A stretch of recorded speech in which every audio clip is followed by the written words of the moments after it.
Dushemu.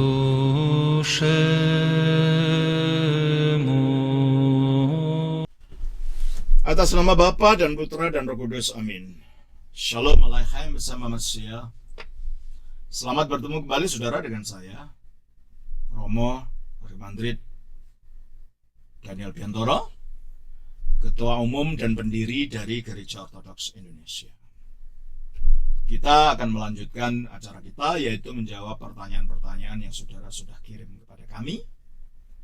Dan kali ini pertanyaan berasal dari saudara Christian dari Palu, ya, dari Palu, Sulawesi Tengah ya. Tetapi sebelum saya lanjutkan membahas ini, saudara yang belum subscribe, tolong untuk subscribe di bawah ini dan untuk klik tanda loncengnya supaya saudara mendapatkan notifikasi pertama kali kalau kami program baru. Dan juga untuk klik like-nya serta share. Dan kalau saudara ingin membantu pelayanan kami, perkembangan dari pelayanan ini, dengan persembahan, saudara bisa mempersembahkan pada nomor rekening bank yang ada di bawah ini. Dan kalau saudara ingin mengetahui lebih lanjut tentang iman gereja Purba, gereja Ortodoks ini, atau saudara ingin membuat perintisan di wilayah saudara, atau ingin mengunjungi. Kalau ingin mengunjungi nanti tunggu sampai habis, karena di belakang itu ada alamat-alamat daripada gereja. Tapi kalau untuk perintisan, saudara juga bisa melihat nomor telepon di bawah ini supaya menghubungi Romo Yakobus. Ya baik. Pertanyaan kali ini berasal dari saudara Christian dari Palu. Shalom Aleichem Romo, Waalaikumsalam.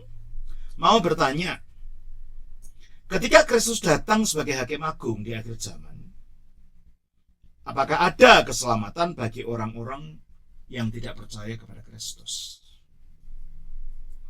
Semua lutut akan bertelut dan lidah akan mengaku bahwa Kristus adalah Tuhan. Jika saat itu orang yang tidak percaya Kristus mengaku bahwa Kristus adalah Tuhan, apakah mereka akan diselamatkan? Mohon pencerahan, Romo. Saudara Kristen, di dalam ajaran iman Kristen Ortodoks, keselamatan itu bukan sekedar orang masuk surga akibat berbuat baik. Keselamatan itu keselamatan dari apa dan untuk apa? Apakah kita dalam keadaan tidak selamat? Alkitab mengajarkan bahwa sejak Adam dan Hawa jatuh, yang tadinya Adam dan Hawa tidak diciptakan untuk mati, tetapi untuk ikut ambil bagian dalam keabadian Allah itu sendiri. Tetapi sebelum dia mencapai keabadian itu, keadaan tidak mati selamanya itu, maka Adam dan Hawa diberi tes, ujian, yaitu ujian ketaatan. Kita baca di dalam Kejadian pasal 2. Ya. Kejadian pasal 2 ayatnya yang ke-16 dan 17. Tolong bacakan. Lalu Tuhan Allah memberi perintah ini kepada manusia. Semua pohon dalam taman ini boleh kau makan buahnya dengan bebas, tetapi pohon pengetahuan tentang yang baik dan yang jahat itu janganlah kau makan buahnya, sebab pada hari engkau memakannya, pastilah engkau mati. Pada hari engkau memakannya, pastilah engkau mati. Yang berarti kalau mereka tidak pernah makan, bukan masalah buahnya ya, masalah taat dan tidak taatnya ini yang menjadi masalah. Kalau mereka makan, berarti mereka tidak taat karena ada perintah jangan, gitu kan. Nah, akhirnya ternyata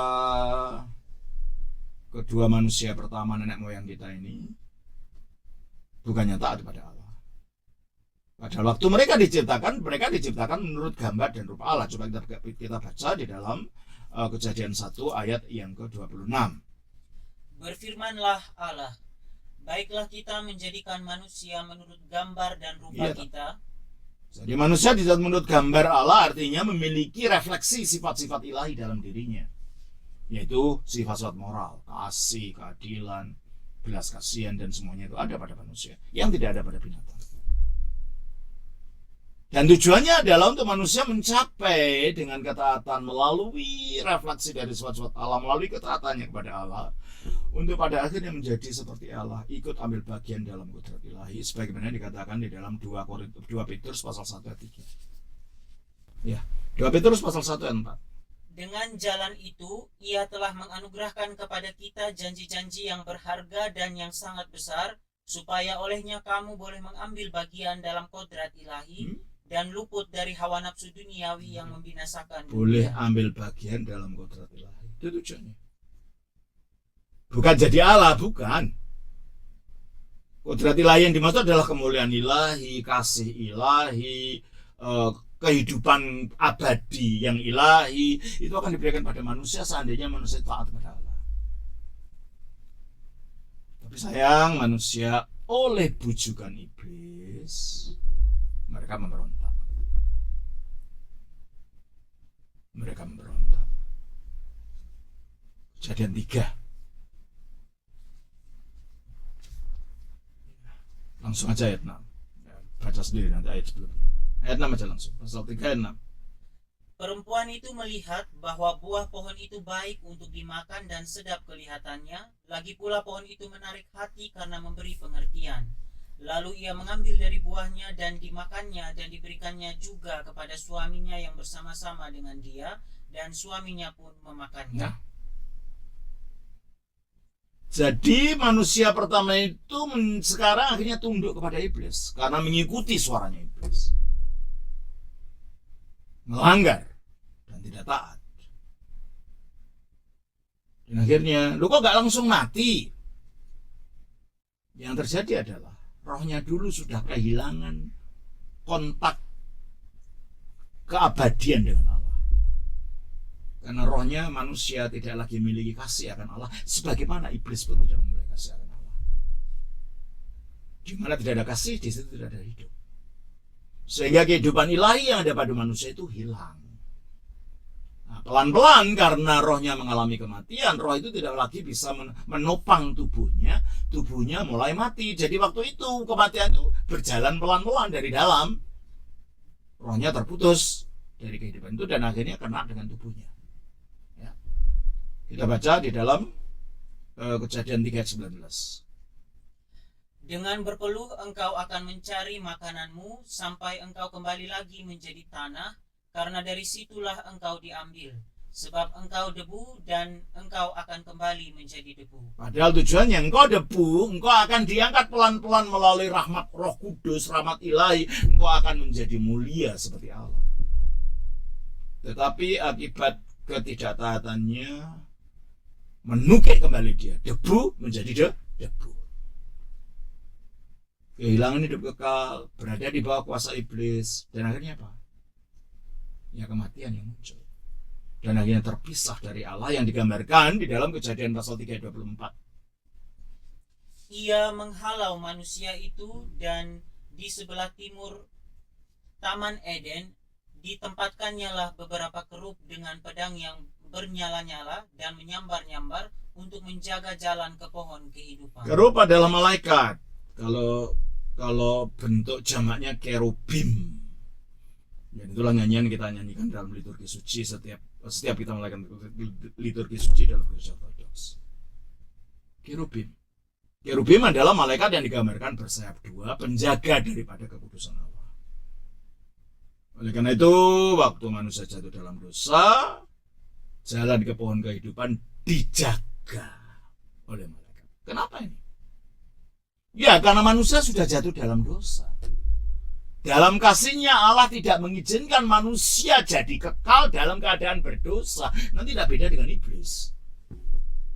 Iblis itu jahat, berdosa, tapi tidak bisa mati gitu loh.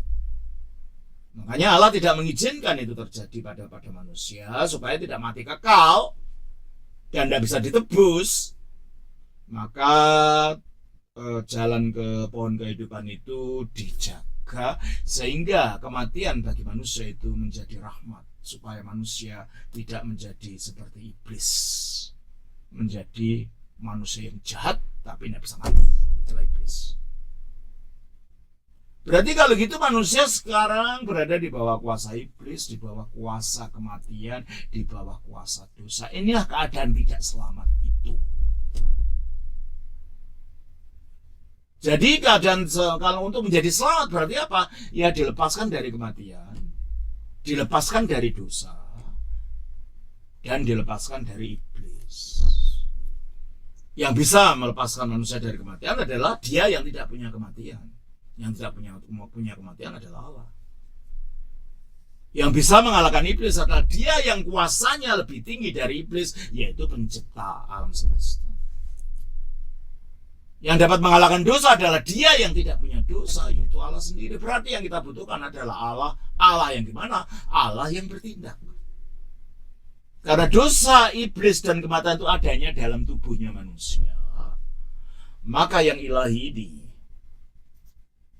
yaitu firman-Nya Allah yang melaluinya dunia diciptakan, akhirnya mengambil tubuh daging menjadi manusia, namanya Yesus Kristus.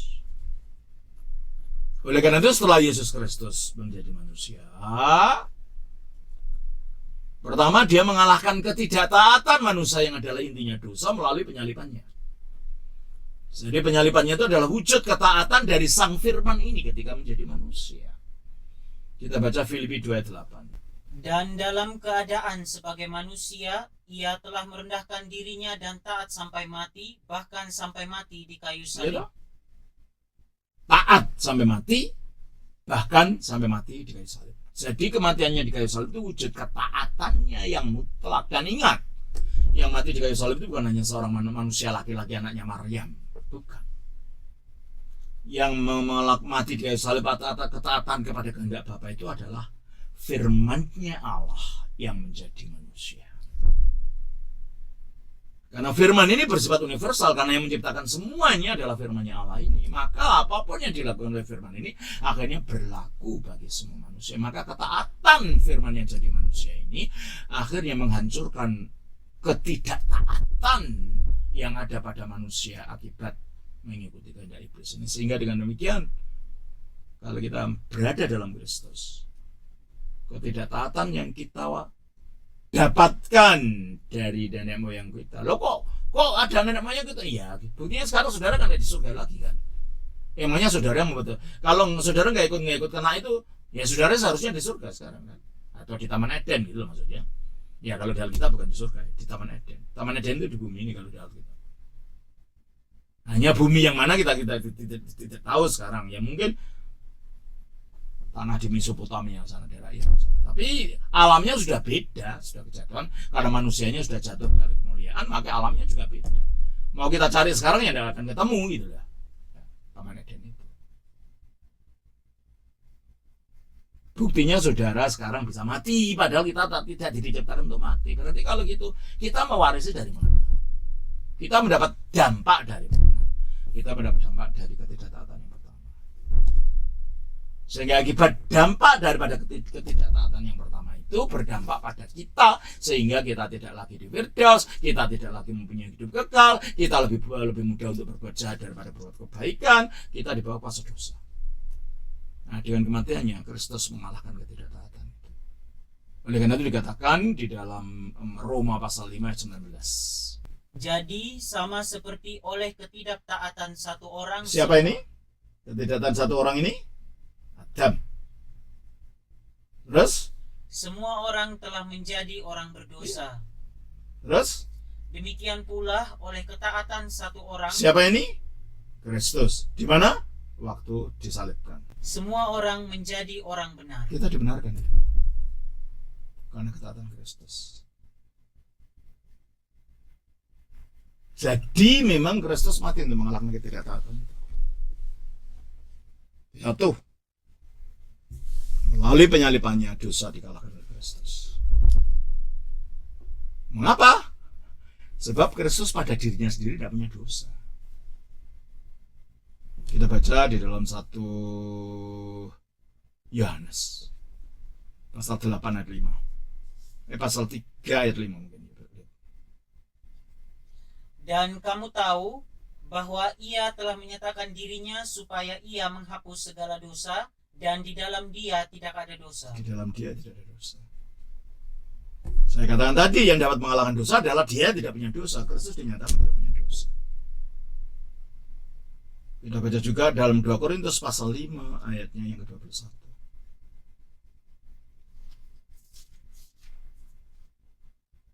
Dia yang tidak mengenal dosa. Dia yang tidak mengenal dosa.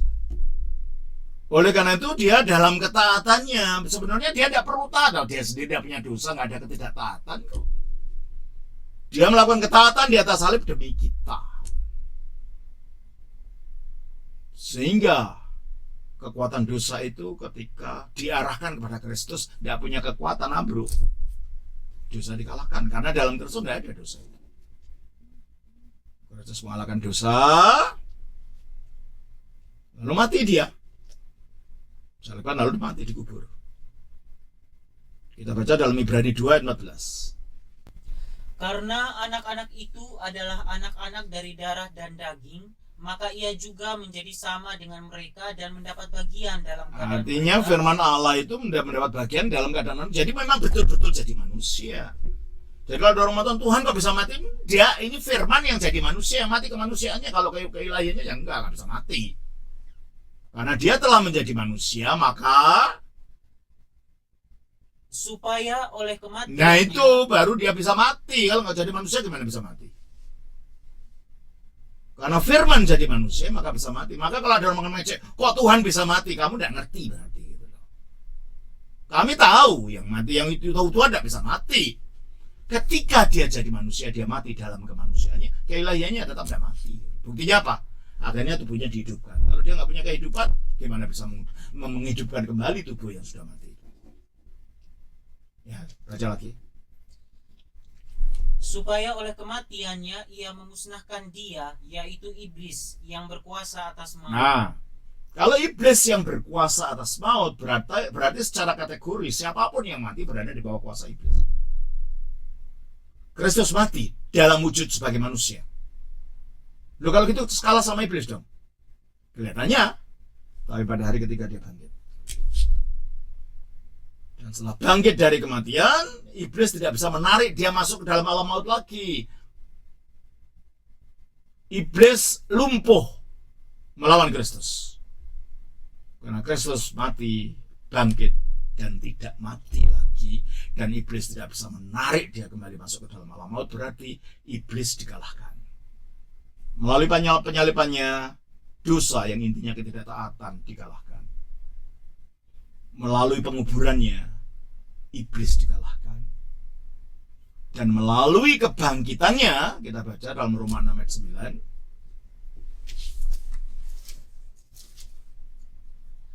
Karena kita tahu bahwa Kristus sesudah ia bangkit dari antara orang mati, tidak mati lagi, maut tidak berkuasa lagi atas dia. Nah, kalau maut tidak berkuasa lagi atas dia, sudah bangkit artinya apa? Maut dikalahkan. Berarti Kristus itulah keselamatan itu. Karena dengan tubuhnya itu setelah dia jadi manusia, dia mengalahkan dosa melalui penyalipan, dia mengalahkan iblis melalui penguburan, dia mengalahkan kematian melalui kebangkitan. Jadi kalau orang mau diselamatkan dari iblis, dosa dan maut, harus dilepaskan dari itu oleh karya penyalipan, karya penguburan, dari kebangkitan Kristus, sehingga kita mendapatkan hidup kekal. Hidup keilahiannya, hidup yang tidak dapat mati itu. Akhirnya dia naik ke surga dan diangkat dalam kemuliaan, dinyatakan sebagai Tuhan. Kita pun akan diangkat untuk berada dalam alam di mana dia ada sekarang. Jadi keselamatan itu adalah menyatu dengan Kristus ini, gitu loh. Bukan sebagai hadiah dari perbuatan amal kita, bukan. Penyatuan dengan dia yang telah mengalahkan dosa, iblis, dan maut. Sehingga kalau Kristus sesudah mati dibangkitkan, dengan menyatu kepada dia, kita pun nanti akan dibangkitkan olehnya. Coba kita baca di dalam Yohanes pasal 5 ayat 28-29. Janganlah kamu heran akan hal itu, sebab saatnya akan tiba bahwa semua orang yang di dalam kuburan akan mendengar suaranya, dan mereka yang telah berbuat baik akan keluar dan bangkit untuk hidup yang kekal, Ya. tetapi mereka yang telah berbuat jahat akan bangkit untuk dihukum. Yohanes 6 ayat yang ke-58. Inilah roti yang telah turun dari sorga, bukan roti seperti yang dimakan nenek moyangmu dan mereka telah mati. Barang siapa makan roti ini, ia akan hidup selama-lamanya. Maksudnya roti itu dia, tubuhnya.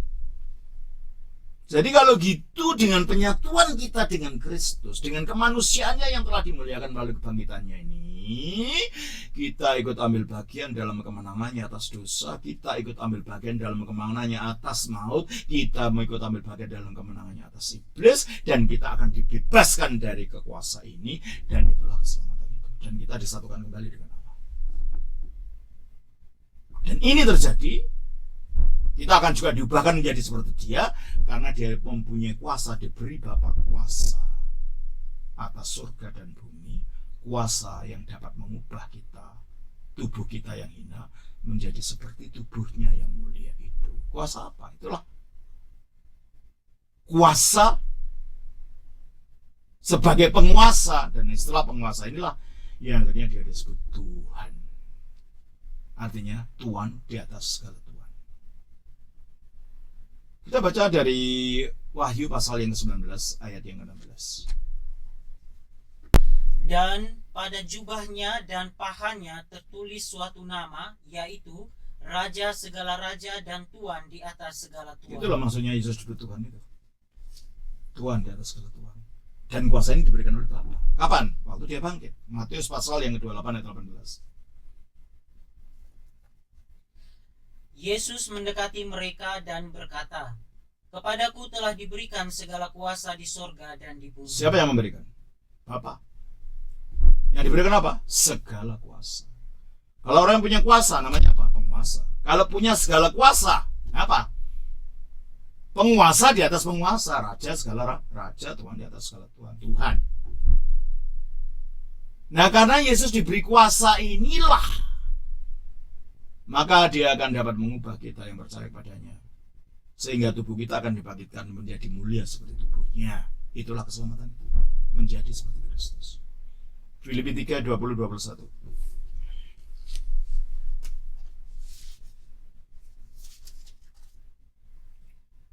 Karena kewargaan kita adalah di dalam sorga, dan dari situ juga kita menantikan Tuhan Yesus Kristus sebagai juru Nah, selamat. berarti Tuhan Yesus ada di mana? Di surga.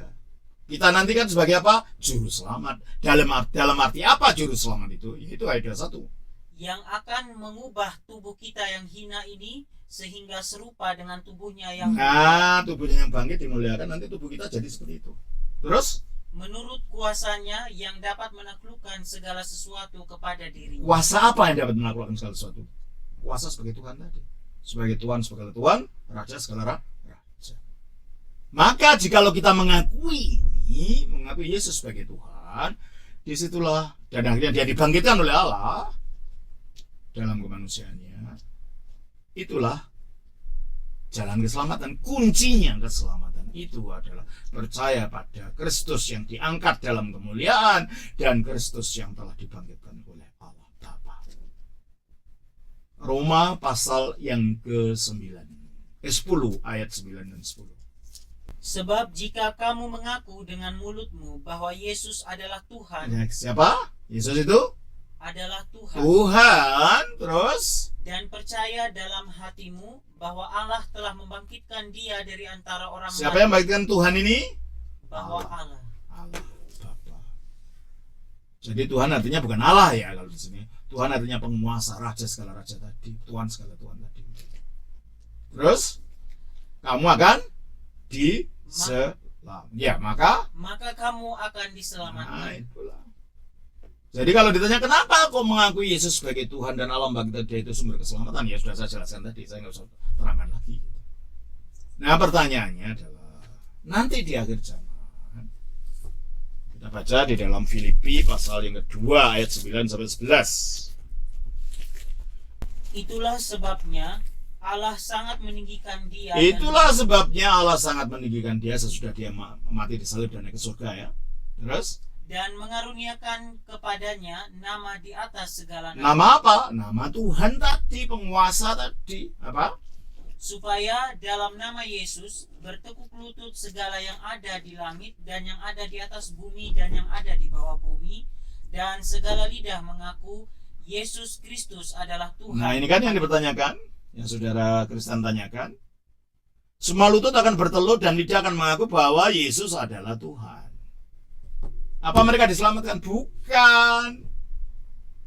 Kalau di dunia itu mereka menyangkal, mereka menolak, dan mereka melakukan pembelaan luar biasa untuk menyangkal Yesus ini Tuhan.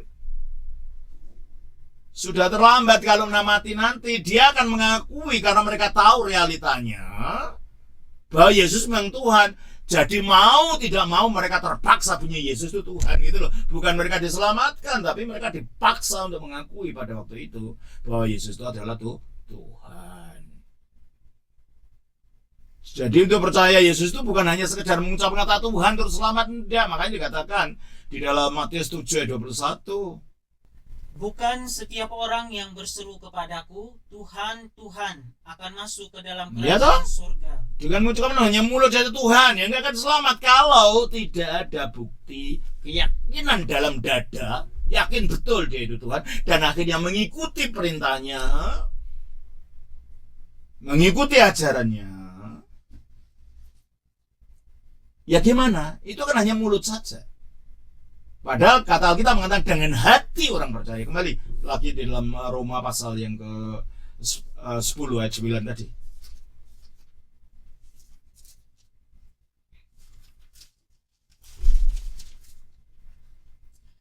Sebab jika kamu mengaku dengan mulutmu bahwa Yesus adalah Tuhan dan percaya dalam hatimu bahwa Allah... Ya toh? Percaya dalam hatimu gitu loh. Bukan hanya mulut saja terus. Bahwa Allah telah membangkitkan dia dari antara orang mati, maka kamu akan Ayat diselamatkan. 10. Karena dengan hati orang percaya dan dibenarkan, dan dengan mulut orang mengaku dan Nah, itu. diselamatkan. Pengakuan itu harus berasal dari hati. Kalau enggak ya enggak. Jadi ini bukan penyangkalan Yesus itu Tuhan, bukan. Banyak orang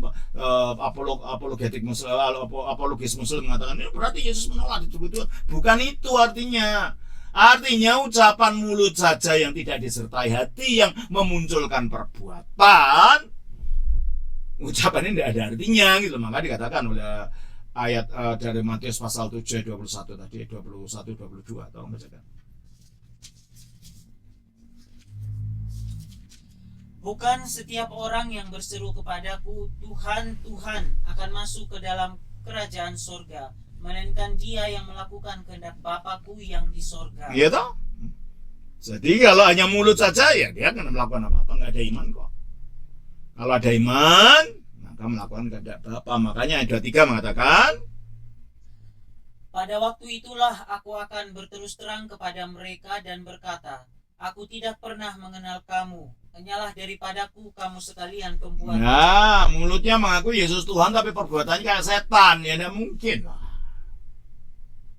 Kalau mengaku Yesus Tuhan, maka kita taat kepada ketuhanannya, taat pada kehendaknya, yang adalah kehendak Bapa, sehingga kita dalam hidup ini berusaha hidup untuk mencapai kekudusan, bukan kejahatan. Itu maksudnya. Jadi kalau sekarang tidak mau mengaku Yesus Tuhan, terlambat. Sebab nanti mau tidak mau, kamu semua yang tidak mau mengaku Yesus Tuhan, nanti kamu dipaksa lidahmu untuk mengaku itu Tuhan. Baca lagi itu, Filipi 2 ayat 10, ayat 11.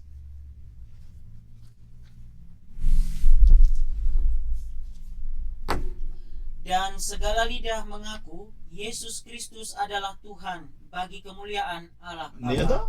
Segala lidah, entah lidah siapa, kulit kuning, kulit hitam, kulit hijau, agama apapun, budaya apapun, pada akhirnya di akhir zaman semua akan mengaku Yesus adalah Tuhan. Terserah sekarang nggak mau mengaku, tapi terlambat loh. Terlambat kalau sekarang nggak mau mengakui bahwa Yesus adalah Tuhan. Jadi begitu saudara Kristen, jawaban saya. Semoga ini menolong saudara ya, dan saya kira kalau ini memberkati saudara-saudara, tolong share kepada yang lain. Tuhan berkati. Sang Bapa, Putra, Roh Kudus. Amin. Amen.